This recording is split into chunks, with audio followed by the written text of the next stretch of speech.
Hello everyone. In this video, I will explain the basic navigation options which every Ariba consultant must be aware of.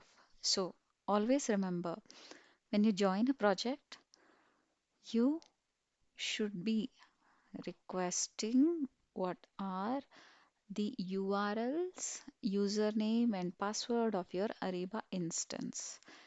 Of course, we have two instances. One is test and production. Whenever you want to do a change, you would test it in the test system and implement, of course, in the production. So this is how the interface looks. There are few options that you must be aware of.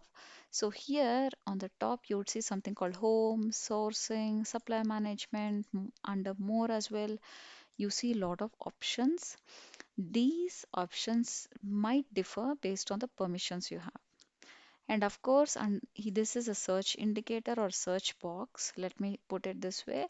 So let's say if I choose a sourcing request and I click this search button, then I can search what are the different sourcing requests that are created. Of course, while searching itself, I have different options whether I can search for a specific region, specific creation date, by a specific owner, etc. Okay, let me come back. So here you see common actions. You see something like sourcing request, guided sourcing, supplier request, etc. So these are different transactions, I would say, which can be created out of this space. So you can, I would put it this way. So you can create a sourcing request. Again, you can create, supplier request, contract workspace, contract request, everything. All this kind of different documents can be created from this area. What is this style? This style recently viewed is nothing but you just accessed a supply request and you want to see that request again. You know, then there is no need for you to click on supplier management. There is no need for you to go to that supplier and click on the supplier profile, etc., etc. Like, for example, you don't need to. Let me put it this way. Let me click on XYZ, U supplier. This is a very lengthy process. But if I go to home,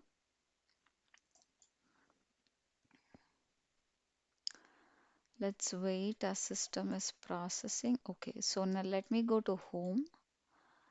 If I go to home, so here, let me click on this supplier request 2023. You would again come back to the same supplier request. So every time you want to access something, you just go to the recently viewed request, and from there you can just directly get in. And these four boxes are tiles. These tiles can be configured based on your need and what you want to see in your dashboard, etc. Here you see a wrench sort of a button. Click on this. Here you can add the tab, delete the tab, everything can be done. If I just click a new tab, you know, I can just say maybe test 5, click OK. Here you would see something like a test tab, and you can, you know, probably add expiring contracts. You want to see all the expiring contracts. You're just asking me what is the timeline that you want to see everything. Here again, whatever the tile I have given, it will appear here. So like that, you can create different number of tabs and include different number of options, etc. So I will come out, and here you see under create button there are different options. These different options are nothing but the common actions. They would come under common actions that you saw.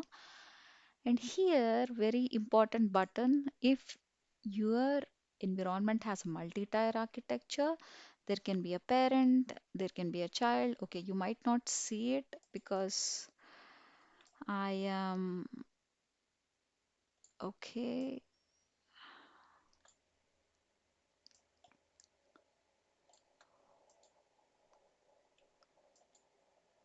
Okay, I cannot show you this, but on the top right corner, you would see an option called like a world map sort of an option where you just click on it. You would see, if you see a child instance on it, it means if that option is there and if you can see it, let me put it this way. Then you have multi-tier architecture, you have a child instance as well. And there is very much important option that you must be aware of, which is, okay, let me, okay, now I think you can see it. Okay, so there is very important option that you have, that you must be aware of, is administration and core administration tab. So administration is always related to upstream modules and core administration is always related to downstream modules. And there are different options under it, and it's again a big topic. So always remember, all the configuration options related to upstream are in administration, all the configuration related to downstream are in core administration. Okay, I think this sums up the basic dashboard or navigation options initially that you must be aware of. Of course, when you go down, you would see a to-do action. To-do action is nothing but what are the different sort of action items which are pending from your side that you're supposed to do. And here you would see calendar options as well, and what you should be doing this week, what are the different approvals which are pending, what are the different notifications you have, what are the projects for which you are acting as a, you are a watched approver and things like that, and what are the different event statuses, and this complete window can be configured as per your need. So this will sum up the basic dashboard navigation options. Thank you.